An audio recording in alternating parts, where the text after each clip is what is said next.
At my dad's retirement dinner, my mom pulled my daughter's plate away and said, "That meal's for your brother's boy." She sat frozen while everyone kept eating. I took the mic and said one thing. My parents ran after me. My mother pulled a plate of food away from my 7-year-old daughter in front of 34 people, handed it to my brother's son, and went back to her conversation. My daughter didn't cry. She just put her hands in her lap and looked at me. That look is why I took the microphone. But this story doesn't start at the microphone. It starts 4 hours earlier, in my daughter's bedroom, with a zipper. 5:15 p.m. Saturday. Lily is standing in front of her closet in her socks, holding 2 dresses on hangers, one in each hand, like she's weighing evidence. The navy one with the white collar or the green one with the buttons. She's 7. She takes clothing decisions more seriously than most adults I manage at work. "Which one, Daddy?" I pointed to the navy one. She nodded, hung the green one back up, and started getting dressed. Sarah was in the bathroom doing her hair. I sat on Lily's bed and watched her button the dress herself, bottom to top, tongue between her teeth, concentrating like she was defusing something. Buttoning that dress is what made me remember the bib. 3 weeks earlier, my mother had been working on an embroidered bib for Mason, my brother Derek's son, 2 years old. She'd been embroidering it for 6 weeks. I know because she mentioned it at 2 separate Sunday dinners, showed progress photos in the family group chat, and asked Sarah what Mason's favorite color scheme was. Sarah said she didn't know because Mason is 2 and doesn't have a color scheme. My mother used blue and gold anyway. When Lily turned 7 2 months before the dinner, my parents arrived 40 minutes late with a gift bag from the clearance section. The price tag was still on it. $7.99. A coloring book and a pack of markers with one missing. They stayed an hour and left before cake.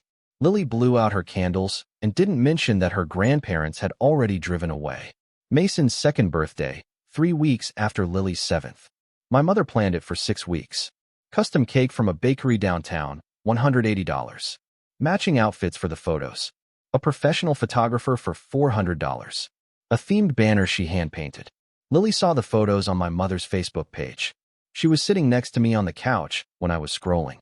She looked at the screen, looked at me, and went to her room. She stopped asking to visit Grandma's house after that. $7.99 and a missing marker. $580 and a hand-painted banner. I didn't do the math until later. I wish I'd done it sooner. My name is Nathan. I'm 31. Operations manager at a logistics company, which means I solve other people's problems for a living and apparently do the same thing for free at home. Sarah is a paralegal. Lily is our only child. She's quiet the way careful people are quiet, not shy but selective about who gets her words. My brother Derek is 28. He has a son named Mason with his wife Megan. Derek works in retail management, makes $52,000 a year, drives a truck he can't really afford, and has been my mother's favorite since before either of us had language for it. I should tell you about Vivian before this goes further. My mother. Because she wasn't always the woman who pulled a plate away from a child. When Lily was 3 and had her first ear infection, the kind where she screamed for 4 straight hours and nothing worked, Vivian drove to our house at 11 p.m. on a Wednesday. She didn't call first. She just showed up with children's Tylenol and a heating pad she'd microwaved in a damp towel. She held Lily in the rocking chair and hummed something I didn't recognize, some song from her own childhood maybe, and Lily stopped crying within 10 minutes. Sarah and I stood in the doorway watching Vivian rock our daughter in the dark, the heating pad against Lily's ear, humming that song, and I thought, this is what grandmothers are for. She stayed until 2 a.m. She left a note on the counter. She's fine. The years always look worse than they are. Love, Mom. That was Vivian. That was the woman I spent $93,400 supporting over 4 years. The distance between that woman and the woman at the retirement dinner. I keep trying to measure it, and the ruler isn't long enough. 5:48 p.m. Lily is dressed. Navy dress, white collar, hair in a ponytail Sarah did with a ribbon that matches. She looks like a person going somewhere she expects to be welcome. That's the part one keep going back to. 2 weeks before the dinner, I was helping Lily pick what to wear. A practice run. She tried on 3 outfits and then asked me, quietly, "Do I have to sit next to Grandma?" I said no. She could sit wherever she wanted. She said, "Good." She didn't explain. I didn't ask. I should have asked. 6:10 p.m. We pull into the parking lot of the Riverside Banquet Hall. The venue I booked. The venue I paid for. $1,200 for the room, $1,800 for the catering, $420 for the AV setup, $380 for decorations. Total for the retirement dinner, $3,800. My mother told the extended family it was a family effort. Derek told 3 cousins he handled the venue. He handled nothing. He showed up. Lily unbuckles her seatbelt and looks out the window at the building. She holds Sarah's hand crossing the parking lot. She's wearing shoes she picked herself, black flats with a small buckle, and she walks carefully on the gravel like she's trying not to scuff them. Walking into that banquet hall is what made me remember the photo wall. Sarah told me about it later, but the visit happened months ago.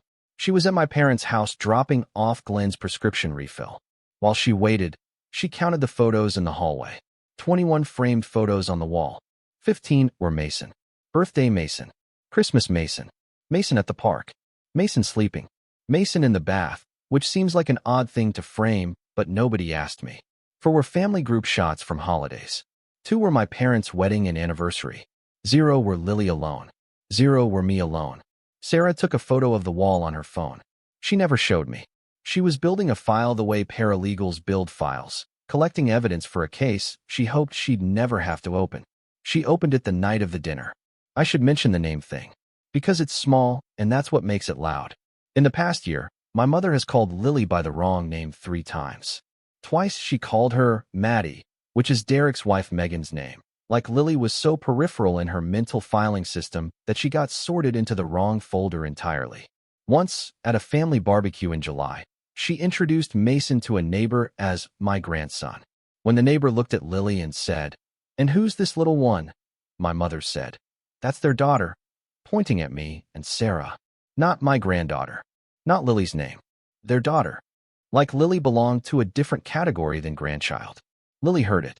I know because she was standing right there holding a juice box, and she looked at me with that expression she has, the measuring one, where she's calculating whether to say something or file it away. She filed it away. She always files it away. 6:22 p.m. We walk into the banquet hall. It smells like garlic bread and the floral centerpieces Vivian ordered. The room is set for 34. Round tables with white tablecloths. Place cards at each setting. I see Mason's immediately. Printed. Matching the formal invitations. Same font. Same cardstock. Same little gold border. I look for Lily's. There's a spot at a table near the kitchen door with a handwritten card in pen. Lily. 2 L's. My mother spelled my daughter's name wrong on a place card for a dinner I paid for. Lily doesn't notice the spelling. She sits down. She puts her napkin in her lap the way I taught her. She's 7, and she has better table manners than most of the adults in this room. Mason's seat is at the head table, next to Vivian and Glenn. He has a personalized bib, the embroidered one, 6 weeks of work, blue and gold. He has a sippy cup. He has a printed place card. He has a high chair that my mother brought from her house and set up before anyone arrived. My mother packed for Mason. She prepared for his comfort. She brought a high chair and a bib and a sippy cup and a printed card with his name spelled correctly. For Lily, she brought a pen and got the spelling wrong. 6:45 p.m. Dinner is being served. Lily is sitting up straight, fork in her right hand, napkin in her lap. She looks at me across the table and smiles. Just a small one. A kid at a grown-up dinner feeling like she's doing it right. The food arrives at our table. Chicken, roasted potatoes, green beans. A plate is set in front of Lily. She picks up her fork. My mother's hand comes across the table. Not fast. Not aggressive. Casual. Like she was reaching for a salt shaker. She slid the plate away from Lily, picked it up, and moved it to Mason's spot at the head table. He already had a plate. He now had 2. "That meal's for your brother's boy," she said. Not to Lily. To me. Over Lily's head. Like my daughter was a piece of furniture between us. Lily's fork was still in the air. Suspended. She put it down. She put her hands in her lap. She didn't cry. She didn't ask why. She didn't look at Vivian. She looked at me. That look. I need to describe that look because it's the thing I see when I close my eyes now. It wasn't confusion. It wasn't sadness. It was recognition. A 7-year-old's face showing me that she already understood something I'd been refusing to understand for 31 years. She wasn't surprised. She was confirming. Her eyes said, "This is what I thought. This is what I expected. Now you see it too." 34 people in the room. Not one said a word. Forks kept moving. Conversations continued. Tyler's wife, a woman named Beth I'd met maybe twice, looked at Lily with an expression I'll never forget. She slid her dessert plate across the table to Lily quietly, without saying anything. Lily looked at her, looked at the dessert, and shook her head. She didn't want a replacement. She wanted to not be the kind of person who needs one. Cousin Angie was filming the toasts. Her camera was still running. She captured the whole thing. The hand, the plate, Lily's face, the fork in the air. She sent me the video the next day. I've watched it 14 times. The thing I noticed on the 14th viewing is that Vivian's hand was already moving toward Lily's plate before the food was fully set down. She didn't react to a shortage. She planned it. She came to that table intending to redistribute my daughter's meal to her preferred grandchild. The reach started before the plate landed. I stood up. I didn't plan what happened next. Part of me wanted to pick Lily up and carry her out. Part of me wanted to sit back down and pretend I didn't see it, the way I've been pretending for years. And a small part of me, the part that still wanted Vivian to be the woman who hummed in the rocking chair at 11 p.m., wanted to believe there was an explanation that made this okay. There wasn't. The microphone was on a stand near the head table, set up for the toasts I'd organized. I walked to it. I picked it up. The room was still eating. Forks and knives, and the clinking of glasses, and 34 people performing a normal dinner over the silence of a child with empty hands. I said one thing. I paid for every plate in this room. My daughter doesn't have one. That's it. 11 words. I put the microphone back on the stand. I walked to Lily. I held out my hand. She took it. Sarah was already standing, purse over her shoulder, car keys in her hand. We walked out. My parents ran after me. Both of them. Glenn in his new suit, the one I suspect Vivian bought with money I'd been sending. Vivian in heels clicking on the parking lot asphalt, calling my name like the building was on fire. Nathan, stop. Nathan, you're ruining your father's night. Ruining his night. My daughter was sitting in a room with an empty place in front of her, and my mother's concern was the atmosphere. Glenn said, "Come back inside. We can fix this." Fix it. Like it was a seating error. Like a 7-year-old's plate being taken away was a logistics problem and not a declaration of rank. I put Lily in the car, buckled her seatbelt. Sarah got in the driver's seat. I turned to my parents standing in the parking lot and said nothing. I got in the car. Sarah drove. The car ride home. This is the part. Lily was in the back seat. Silent. Not crying. Not fidgeting. Just sitting with her hands in her lap. The same position from the table, like she'd frozen there and nobody had told her she could move. The car smelled like the vanilla air freshener Sarah keeps clipped to the vent, and something else, that banquet hall garlic bread smell still in our clothes. 10 minutes of silence. Then Lily said it. "Daddy, was I not supposed to eat?" 7 words. Sarah's hands tightened on the steering wheel. I could see her knuckles in the dashboard light. I turned around in my seat and looked at my daughter. She wasn't crying. She was asking. A genuine question from a 7-year-old who had arrived at a dinner in a navy dress with a ribbon in her hair, napkin in her lap, fork in her hand, doing everything right, and had her food taken away by her grandmother. She was asking if the problem was her. If she had done something wrong. If there was a rule she didn't know about that explained why Mason eats and she doesn't. I said, "You were supposed to eat. You were always supposed to eat." She nodded, looked out the window, didn't bring it up again.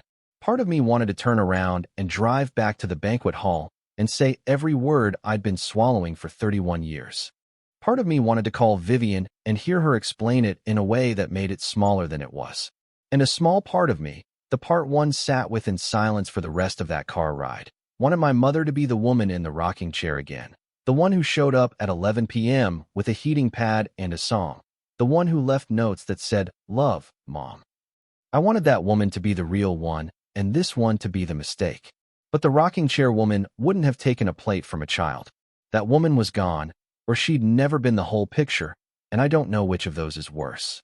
We got home. Sarah made Lily a grilled cheese and tomato soup. Lily ate at the kitchen table in her navy dress, napkin still in her lap. She ate everything. She said, "Thank you, Mommy."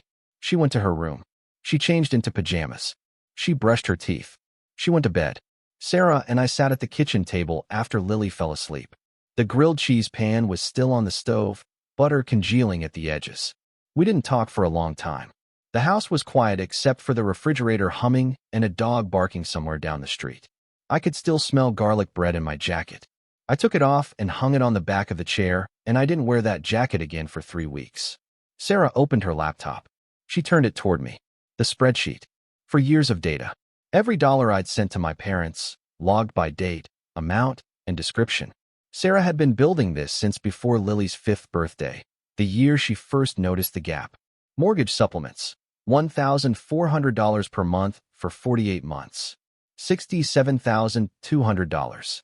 Medical insurance copays and premium assists. $11,400. Car repairs, 2 major and 6 minor, for $1,800. Holiday costs, for Christmases, for Thanksgivings, birthday gifts, $6,200. The retirement dinner, $3,800. Total, $93,400. Derek's contribution in the same period, $0. Below the family payments, Sarah had added a second tab. Auto-pay accounts I'd forgotten about. Cable, $189 per month. A storage unit I never authorized, $95 per month. And a credit card minimum payment, $340 per month, that my mother added 18 months ago by giving my card number to the bank without telling me. I stared at the number. $93,400. $93,400. For a woman who took a plate of food from my daughter and handed it to someone else's child. And then I noticed the last line on the spreadsheet. An additional $420 charge from the Riverside Banquet Hall. A premium dessert upgrade my mother ordered the day before the dinner. She upgraded the dessert for a party I was paying for and didn't tell me. She added $420 to my credit card for better cake at a dinner where my daughter wasn't allowed to eat. Sunday morning. I didn't sleep. Sarah didn't sleep. Lily slept fine because 7-year-olds are more resilient than the people who are supposed to protect them, and I don't know if that's comforting or the saddest thing I've ever typed. I started canceling. Not all at once. 1 per week. Methodical. The way Sarah builds case files. The way I manage logistics at work. 1 cancellation per week, because each one deserved its own moment of understanding on the other end. Week 1, the mortgage supplement. $1,400 gone from the auto pay. I made the call from my truck in the parking lot at work during my lunch break. I was eating a sandwich. I wasn't eating a sandwich. I was holding a sandwich and staring at the dashboard and dialing a number. Week 2, the medical insurance copay arrangement with their provider. Done. Called from the kitchen while Lily was doing homework at the table, her pencil scratching cursive letters. The sound of a kid who doesn't know her father is dismantling her grandparents' safety net 10 feet away. Week 3, the cable. $189 per month. Gone. Week 4, the storage unit. $95 per month. A storage unit I never authorized. Gone. Week 5, the credit card minimum she added without my permission. $340 per month. Reported as unauthorized, reversed, card number changed. Week 6, the auto pay for their car insurance I'd forgotten I was even handling. Gone. 6 weeks. 6 cancellations. Each one a bill my parents didn't know I was paying until it stopped. The call started at week 3. The cable went out first. My mother called me. She didn't mention the dinner. She didn't mention Lily. She said, "Something's wrong with our cable. Can you look into it?" I said, "I canceled it." Silence. "What do you mean?" "I mean I canceled it. It was my account. I closed it." She called about the mortgage at week 4. Same pattern. No mention of Lily. No mention of the plate. Just, the bank says the mortgage payment didn't go through. 6 calls about money. 0 about her granddaughter. I kept count the way Sarah keeps spreadsheets. Over the next 2 weeks, the fallout organized itself into categories. The guests. 7 texts from people at the dinner. 4 of Glenn's co-workers. 2 cousins. 1 aunt. All saying versions of "I saw what happened." 3 of them told me things Vivian had said about Lily when I wasn't around. 1 co-worker, a man named Walt who'd worked with my father for 22 years, told me that before we arrived, Vivian told the table, "The little one probably won't eat much anyway, she's picky." She was building the excuse before the act, pre-justifying the removal of my daughter's plate to a room of witnesses.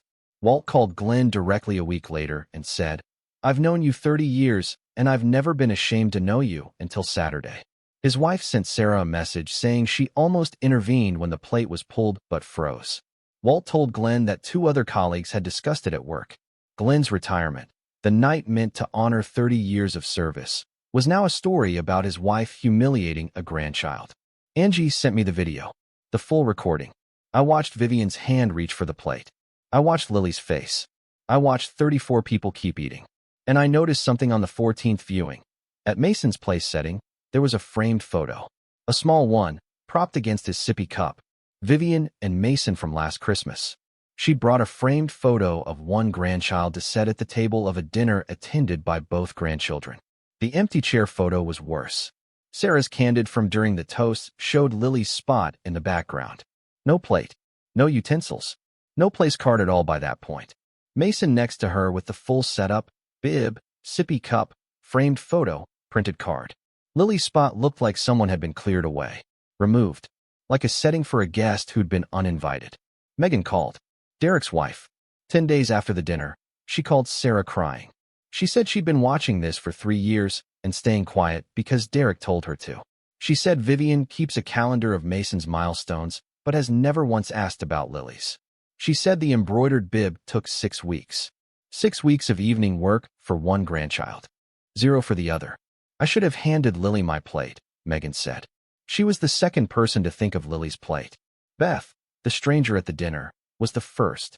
My daughter's grandmother was not on the list. Aunt Ruth called me directly. My mother's sister. She doesn't do small talk. Ruth has a voice like gravel being sorted, and she uses it efficiently. Your mother has been doing this since you were born, she said. You just didn't see it because it was happening to you. Ruth told me that when Derek and I were kids, Vivian kept scrapbooks.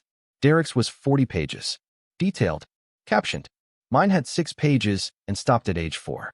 Ruth kept both scrapbooks. She'd been holding them for exactly this kind of moment.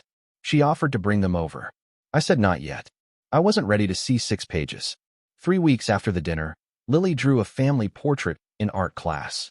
Her teacher sent it home. She'd drawn the same thing she drew 3 months ago. Nathan, Sarah, Lily. No grandparents. No uncle. No Mason. But this time she added a table with food. 4 plates. All full. She drew a meal where everyone eats. Sarah put it on the fridge and had to leave the room. The same week, I helped Lily write thank you cards. She wrote to Beth, who offered her dessert. To cousin Angie, who sat next to her during the speeches. To Sarah, there was no card for Vivian or Glenn. She didn't skip them out of anger. She just didn't think to include people who took her food away. Their absence from her gratitude was organic. They had been irrelevant to her evening, except for the part where they made it worse. Sarah mailed the spreadsheet. Plain envelope. No note. Just the numbers. For years. $93,400. Line by line. Vivian called Sarah, not me. Why would you send this? Sarah said. So you can ask Derek to cover it. Vivian didn't call back for 9 days. Derek called me on day 11. He said, you can't just stop helping them. I said, you've never started. He hung up. He makes $52,000. His rent is $1,800. His car payment is $640. He has $4,200 in credit card debt. He can't cover a fraction of what I was paying. My parents' lifestyle was scaffolding, and I was the scaffold, and nobody looked down. Nobody even looked sideways to check if the scaffold was tired or angry or standing in a parking lot watching his parents chase him instead of his daughter. Megan gave Derek an ultimatum 2 weeks later. Stop enabling his mother's favoritism or lose his marriage. She told him she wasn't raising Mason in a family that ranks its children by preference. She said, your mother took food from a 7-year-old. A plate. From a child. At a dinner. And you watched. Derek told her it wasn't that simple. Megan said, it's exactly that simple. Derek was caught between his mother and his wife. Vivian told him Megan was being dramatic. Megan showed Derek the spreadsheet. He had no idea I'd been paying $93,400. He thought our parents were doing fine on their own. He thought the retirement dinner was a family effort. He thought a lot of things that weren't true because it was easier than asking questions. He'd been living in a version of our family where everyone contributed equally and Vivian loved everyone the same. That version required not opening a spreadsheet, not counting photos on a wall, not looking at the name on a place card. It required not looking. Derek was very good at not looking. The doorstep ambush. A Saturday morning, for weeks after the dinner. Vivian and Derek showed up together. Unannounced. Lily was eating breakfast. Cereal. Same table. Same napkin in her lap. Vivian walked in and started the speech. We need to talk about this like adults. This has gone on long enough, and we're family and families work things out, and Lily looked up from her cereal. Hi, Grandma. Polite. Flat. The same tone you'd use on a cashier at a store you don't plan to visit again. No warmth. No anger. Just a word. Vivian stopped mid-sentence. She hadn't seen Lily since the dinner. She looked at my daughter sitting there with a bowl of cereal and a napkin and a face that wasn't performing anything for anyone. She started crying. Lily went back to her cereal. The speech fell apart. Derek stood behind his mother looking at the floor. Sarah stood in the kitchen doorway with her arms crossed. Nobody spoke for a while. Then Vivian said, through tears, I just want things to go back to normal. I said, normal is the problem. They left. Lily finished her cereal. The group chat. Vivian started one titled Family Unity. 43 people added. She wrote a long message about forgiveness, about how one misunderstanding shouldn't break a family, about how she loves all her grandchildren equally and always has. She used the word equally 3 times. She used Lily's name once. She used Mason's name 0 times, which was strategic, because mentioning Mason would remind everyone why we were here. I replied with one line. She asked me if she was supposed to eat. Nobody responded for 40 minutes. Then Sarah followed with the spreadsheet. Event attendance. Mason versus Lily for years. Vivian and Glenn attended 31 of Mason's 33 events. They attended 4 of Lily's 38. Sarah listed them, date by date. No commentary, just data. Aunt Ruth joined. She posted photos of the 2 scrapbooks side by side. Derek's, 40 pages, captioned, decorated. Mine, 6 pages, stopped at age 4. The last entry, a blurry photo of me on a tricycle with no caption. Angie shared a still frame from the video. Vivian's hand on Lily's plate. Lily's fork in the air. 34 people in the background, forks moving, mouths chewing, nobody stopping. The Family Unity chat became a prosecution exhibit. Vivian left the chat at 9:47 p.m. Derek left at 9:52. 21 people remained. None of them defended Vivian. Some of them changed their profile photos to pictures with Lily. I don't know if that means anything. But Lily saw one of them and said, that's from Sophie's birthday. She remembered. Glenn called me. Once. He asked to meet at a diner. I went alone. He ordered coffee, black, and wrapped both hands around the mug without drinking. He looked like he'd lost weight he didn't have to lose. He started with the money. I interrupted. Before you say anything about money, tell me what your granddaughter asked me in the car after your dinner. He didn't know. Daddy, was I not supposed to eat? Glenn stared at his coffee. The diner smelled like hash browns and the bleach they used on the counters. A waitress walked past carrying someone else's breakfast. Normal life happening 6 inches from a man learning what his granddaughter said in a car he wasn't in. He didn't have an answer. The meeting lasted 12 minutes. He paid for the coffee he didn't drink and left. He didn't mention the mortgage. He didn't mention the spreadsheet. He walked to his car and sat in it for a long time before driving away. I watched from the diner window. 6 weeks after the dinner. Sunday morning. The doorbell. Glenn. Alone. No Vivian. No Derek.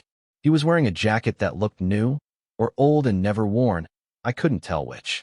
He stood on the porch with his hands at his sides like he didn't trust them to do the right thing if he put them anywhere. He looked like he'd aged a year in 6 weeks, which is what happens when the person paying your mortgage stops and the person taking your granddaughter's plate doesn't. He came inside. He didn't sit down. He didn't start a speech. He walked to Lily's room like he already knew where he needed to be, like he'd been thinking about this room from a distance for 6 weeks and had finally worked up whatever it took to stand in the doorway of it. Lily was sitting on the floor drawing. Colored pencils spread in a half circle around her, the way she arranges them, lightest to darkest, left to right. She had her tongue between her teeth the same way she did buttoning her dress for the dinner. The same concentration, the same care applied to something small, because small things are the ones she can control. She looked up. Hi, Grandpa. Same tone. Polite. Distant. A greeting with no expectation attached to it. The same voice she used on Vivian at the doorstep ambush. The cashier voice. The voice of a child who has learned that some people are just people you say hello to. Glenn sat on the floor next to her. His knees cracked. He didn't say anything. He watched her draw. She was drawing a house with a garden and a sun that took up a quarter of the page because 7-year-olds make the sun as big as it feels. After a few minutes, she drew a plate with food on it, colored it carefully, pasta with red sauce and green on the side, and slid the paper to him without looking up. He took the drawing. He held it with both hands, and his hands were shaking. He looked at a picture of a plate drawn by the granddaughter, whose plate he let someone take. And something in his face rearranged itself. Not sadness exactly. Not guilt. Something behind both of those. The face of a man realizing that a 7-year-old just handed him more grace than he'd earned in 6 weeks of silence. And the drawing weighed almost nothing, and it was the heaviest thing he'd held since the coffee mug at the diner. He stayed 40 minutes. He watched her draw 3 more pictures. He didn't mention money. He didn't mention Vivian. He didn't explain or apologize or ask for anything.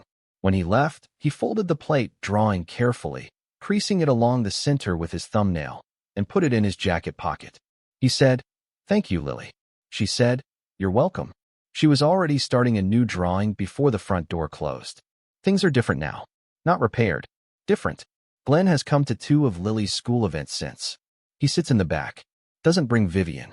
Claps when Lily's name is called. Leaves quietly after. Lily has noticed. She hasn't said much about it.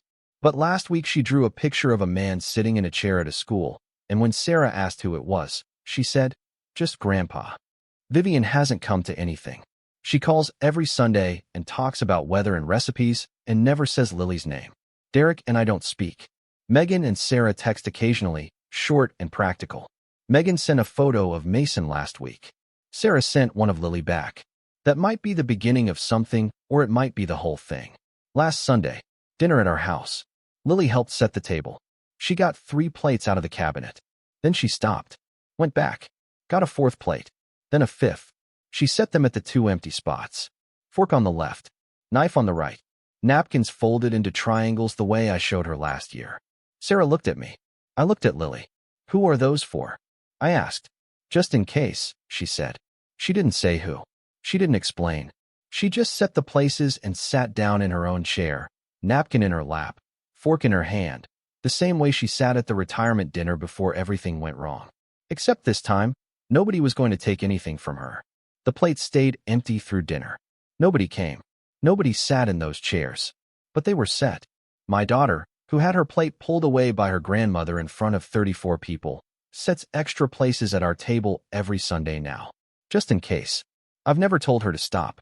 The plate stays empty every week. She sets it anyway. Just in case. Thanks for staying through this one. It was a hard one to tell. Subscribe, share it if it hit, and I'll see you next time.